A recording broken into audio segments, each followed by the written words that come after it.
ഇപ്പൊ സോഷ്യൽ മീഡിയയിൽ ഏറ്റവും കൂടുതലായി കണ്ടുവരുന്ന ഒരു ക്രിഞ്ച് കമന്റ് ഉണ്ട്. ഏതെങ്കിലും ആൺകുട്ടിയും പെൺകുട്ടിയും കൂടി ഒരു റൊമാൻറ്റിക് റിലേഷൻഷിപ്പ് ആയിട്ട് അവർ ഒരുമിച്ച് ചെയ്യുന്ന റീലുകൾക്കടിയിലാണ് ഇത് കണ്ടുവരാറുള്ളത്. അതിലെ ആണിനോടുള്ള ഒരു അഭ്യർത്ഥന പോലെയാണ് കമന്റ്. എടാ ചതിച്ചേക്കല്ലേ, അവളെ തന്നെ കെട്ടിയേക്കണേ എന്നതാണ് ആ കമന്റ്. ഈ ക്രിഞ്ച് കമന്റിന് പിന്നിൽ ഒരു ഉദ്ദേശമുണ്ട്. നീയും ആ പെണ്ണും ലൈനാണെന്നത് നാട്ടുകാർ മൊത്തം കണ്ടു, അതുകൊണ്ട് നീ ഇട്ടിട്ട് പോയാൽ പെണ്ണിന് ചീത്ത പേരാകും എന്ന ഒരു പ്രത്യേകതരം കരുതലിന് പുറത്തു വരുന്ന കമന്റാണിത്. ആണിന് ഇത് ബാധകമല്ലല്ലോ, അതുകൊണ്ട് എപ്പോഴും പെണ്ണിനെ ലക്ഷ്യമാക്കി ആണിനോടുള്ള ഉപദേശം പോലെയാണ് ഈ കമന്റ് കാണപ്പെടുക. അല്ലെങ്കിലും പെണ്ണുങ്ങളോട് നമുക്ക് ഇത്തിരി കരുതൽ കൂടുതലാണല്ലോ. ആ കരുതൽ ഇപ്പോൾ ഏറ്റവും അനുഭവിക്കുന്നത് രേണു സുധി എന്ന വ്യക്തിയാണ്. നമ്മൾ മുമ്പൊരു വീഡിയോ ചെയ്തിരുന്നു റേജ് ബെയിറ്റിംഗ് എന്ന പരിപാടിയെക്കുറിച്ച്. അതായത് പ്രേക്ഷകരുടെ വെറുപ്പ് ലക്ഷ്യമാക്കി അതിനെ റീച്ച് കൂട്ടാൻ ഉപയോഗിക്കുന്ന ഒരു ടെക്നിക്ക്. രേണു സുധിയുടെ കാര്യം ഈ ഒരു റേജ് ബെയിറ്റിംഗിന്റെ പെർഫെക്റ്റ് എക്സാമ്പിൾ ആണ്. കൊല്ലം സുധിയുടെ ഗ്രീവിംഗ് വൈഫ് എന്ന നിലയിലാണ് ആദ്യം പ്രേക്ഷകർ രേണു സുധിയെ കണ്ടത്. വേദനിക്കുന്ന നിസ്സഹായരായ പെണ്ണുങ്ങളോട് നമുക്കെന്നും സ്നേഹമാണല്ലോ. ആ സ്നേഹം രേണുവിനും കിട്ടി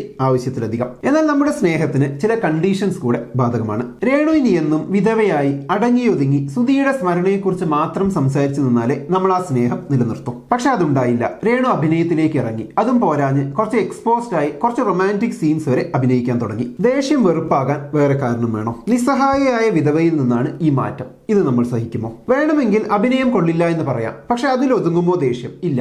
അപ്പൊ നമ്മൾ എന്ത് ചെയ്യും? നമ്മുടെ ഉള്ളിൽ എപ്പോ വേണമെങ്കിലും തലപൊക്കാൻ റെഡിയായി കിടക്കുന്ന ആ മറ്റേ സാധനമുണ്ടല്ലോ, ലുക്കിസം. അതിനെ തന്നെ അങ്ങ് പുറത്തെടുത്തു. അവരുടെ രൂപത്തെ എങ്ങനെയൊക്കെ പരിഹസിക്കാമോ അങ്ങനെയൊക്കെ പരിഹസിച്ചു. അതിനുവേണ്ടി ഏതറ്റം വരെ പോകാനും നമ്മൾ തയ്യാറാണ്. ഒരാളുടെ രൂപത്തെ എങ്ങനെ കളിയാക്കണമെന്ന് നമ്മളെ ആരും പഠിപ്പിക്കേണ്ടതില്ലല്ലോ. നമ്മൾ കറുത്ത നിറത്തെ അപമാനിച്ച സത്യഭാമിയെ കൂട്ടം ചേർന്ന് എതിർക്കും. അപ്പോൾ നമ്മൾ പുരോഗമന ചിന്തയുടെ അവസാന വാക്കാണ്. പക്ഷെ രേണു സുധിയുടെ രൂപത്തെ കളിയാക്കാൻ നമ്മുടെ ക്രിയേറ്റിവിറ്റിയുടെ അവസാന തുള്ളി വരെ നമ്മൾ ഉപയോഗിക്കും. അത് നമ്മുടെ അവകാശമാണ്. അപ്പോൾ ഒരു ആവേശമാണ്. ഈ ആവേശം കയറി രേണു സുധിയെ അങ്ങ് നിർത്തി പരിഹസിക്കാൻ തുടങ്ങിയപ്പോൾ ആളുകളുടെ വെറുപ്പ് മനസ്സിലാക്കി ചിലർ വെറുപ്പിനെ അങ്ങ് ഉപയോഗിക്കാമെന്ന് കരുതി. ഇവിടെയാണ് റേജ് ബെയിറ്റിംഗ് വർക്ക് ആവുന്നത്. ആളുകൾ തെറി പറയാൻ വേണ്ടി അവരുടെ വീഡിയോസ് കാണാൻ തുടങ്ങി. റീച്ച് കൂടി. ഈ തെറിവിളിയിൽ മനമെടുത്ത ഒരു വിഭാഗം അവരോട് സിമ്പതി തോന്നി അവരുടെ ഫാൻസായി മാറി. റീച്ച് വീണ്ടും കൂടി. രേണു സുധിക്ക് ഫെയിം, ലൈം ലൈറ്റ് ഒക്കെ ഇഷ്ടം പോലെ കിട്ടി. ഇനി അങ്ങോട്ട് അതിനെ ബുദ്ധിപൂർവ്വം ഉപയോഗിക്കാൻ അവർക്ക് കഴിയുമോ ഇല്ലയോ എന്നതിനനുസരിച്ചായിരിക്കും അവരുടെ കരിയർ. അതെന്തുമാവട്ടെ, നമുക്ക് എന്താണ് രേണു സുധിയോട് ഇത്ര കലിപ്പ്? അവരെ ഇഷ്ടമല്ലാഞ്ഞിട്ടും പലർക്കും അവരെ ഇഗ്നോർ ചെയ്യാൻ കഴിയാത്തത് എന്താണ്?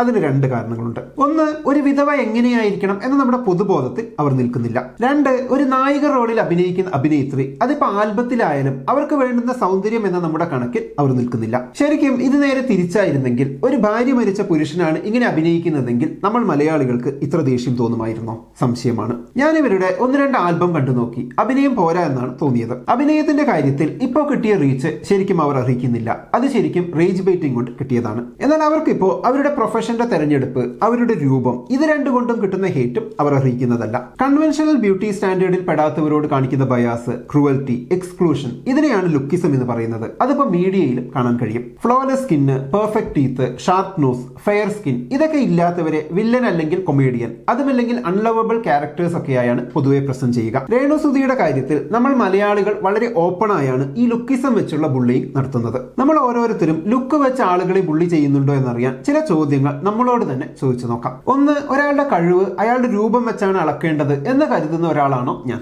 രണ്ട്, ഒരാൾ എന്റെ കൺമുന്നിൽ വെച്ച് ലുക്കിന്റെ പേരിൽ ബുള്ളി ചെയ്യപ്പെടുമ്പോൾ അത് മനസ്സിലാക്കാൻ എനിക്ക് കഴിയുന്നുണ്ടോ?